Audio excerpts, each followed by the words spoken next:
Hello, my name is Maria Mujica, and today I'm going to be recounting my remembered event essay.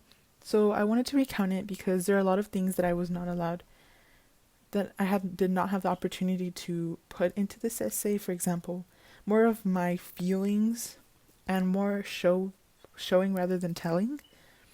And I wanted to recount it because it's actually a very important message, I believe, I feel, because again, I was very ignorant at the time of this situation, and I just wanted to do something. I was so persistent that I completely ignored everything else. And I feel like that kind of is like a life lesson to a lot of people, that sometimes you just have to listen to others because they're not trying to like hurt you. They're trying to protect you from everything else. So here is my recounting or retelling of my remembered event. I observed the kids as we passed by, going 25 miles per hour in my mother's big red Ford Expedition. Letting out a breath, I desired to be in their spots instead of mine. I shifted to the left, looking at my mother, eager to ask her the same question she had heard for the 100th time again. Can I please walk home? Or at least to school? What I did not know at the time was the kids that were walking were those that were very close to the school, were like 1 block away, and I was at least 5. But at the time, again, I didn't really care about how far I had to walk, just that I wanted to walk, and I wanted to be cool because everyone else walked home. I wanted to as well. She sighed, repeating the same response she had stated every time I asked. No, it's too dangerous. She would always tell me things in very broad and general sense. She would never be too specific because she didn't believe that, I should know the dangers of what was going on, but she wanted to make sure that I knew that it was dangerous. So she would always say, it's too dangerous. There are things right now happening that aren't really okay. They're not safe. But I never understood why. Because I was so ignorant. I never understood why I would ask, as I knew the response that was coming every single time. Once I was dropped off at school, I was so persistent that I realized that today would be different. I would finally get my wish of walking home like all the other kids.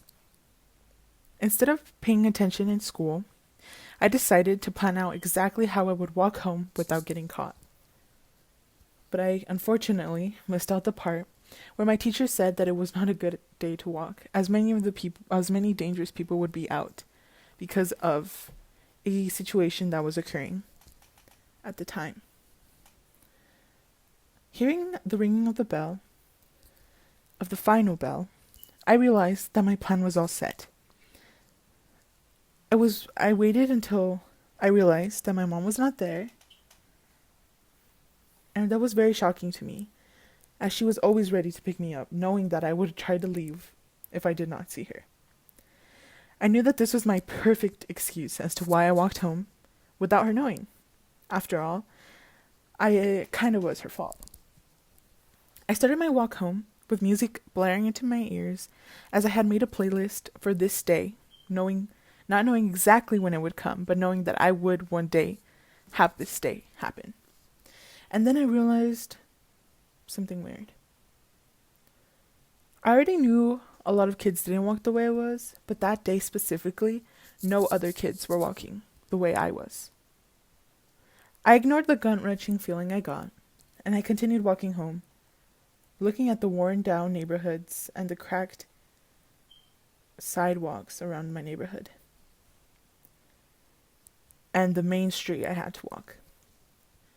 Call me paranoid, but halfway, again, I felt and knew something was off. So growing up with my older cousins, they always made the younger cousins watch shows and movies that were scary for us, usually thrillers or mysteries. They would always want to scare us younger kids into leaving the room. One day, they decided to watch The Lovely Bones. At the time, I did not pay much attention to the film because I was too busy playing with my other cousins. But there was a point in this movie that really caught my attention. It was a scene where the main character, Susie, gets kidnapped and murdered. I was appalled. She walked home like I so badly wanted to and got abducted and murdered. I couldn't believe it. How could someone do that to such a young girl? A girl just like me. After the movie was completed, I quickly and immediately scribbled down the name, knowing that I wanted to see if there was a book that went along with this movie. I learned from school that books tend to be way better than their counterpart movies, and I wanted to check it out. I got home from hanging out with my cousins and immediately went to my room, googled the book, and found it free online. The second I started this book, I could not put it down. I really felt as if I was in a trance.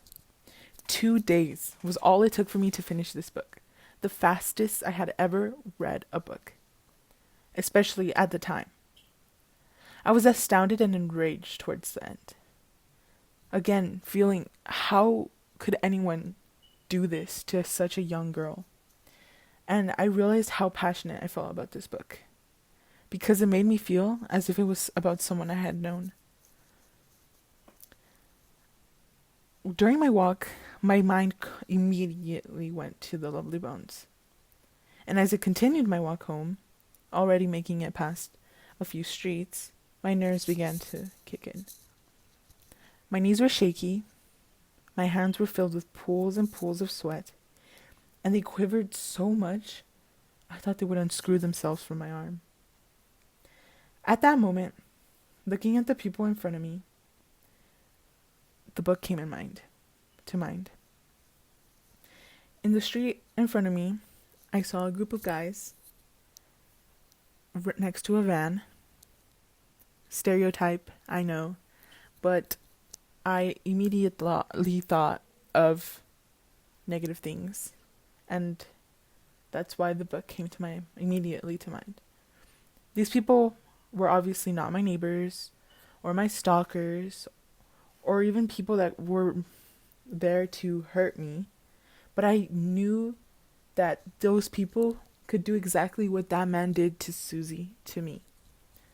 I imagined all the ideas that book portrayed, and I prayed that I would get to recount my story if the same thing that happened to her were to happen to me. I concluded that I should walk home with more confidence, to show them that I was not to be messed with, and that I was determined to get home.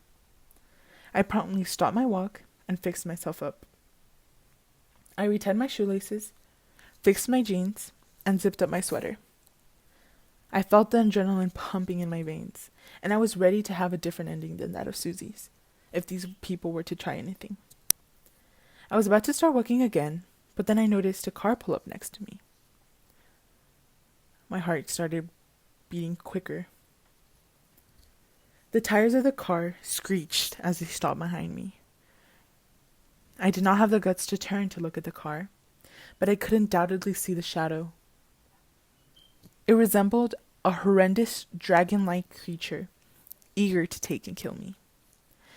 I wanted to flee, but my legs were frozen in place, and my body felt stiff.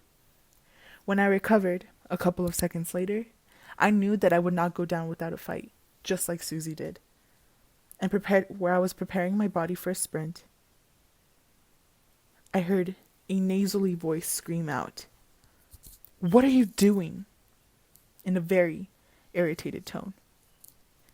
I knew that voice was familiar, but I was horrified to turn around. I recognized exactly who it was, ready to yell at me. I carefully did a 180 spin, coming face to face with the dragon-like shadow creature, which was my mother's big red Ford Expedition.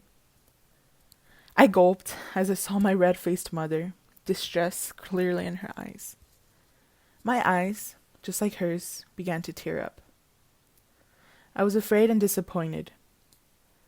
I was afraid of both her and the guilt that I had worried my mother over something that I was so frightened to do. I was also disappointed that I had made my mother feel this way. I was glad I had read the book The Lovely Bones, as it helped me become a little bit more alert to the situation. My mother unlocked the door and quickly let me in, embracing me. I know it may seem dramatic, But at the time of the event, I would later find out that many kidnappings were happening around my city. I was always so ignorant, showing a blind eye to all of these events happening. I continued reading the book again and again growing up, and it also made me realize something else. I had a passion for sociology, or more pointedly, criminology. I desired to help support families like Susie's find both peace and justice. This book has a special place in my heart. This experience was an eye-opening revelation that so many people have experienced something like this, but never find that justice or peace they deserve. I am thankful every day that my mom came for me, because who knows what could have happened that day, or who knows if something could have happened to me. I'm also thankful for hearing her state, "You should have listened to me," every other time I have not listened to her. This phrase serves a reminder of that day and my crazy persistence. Thank you.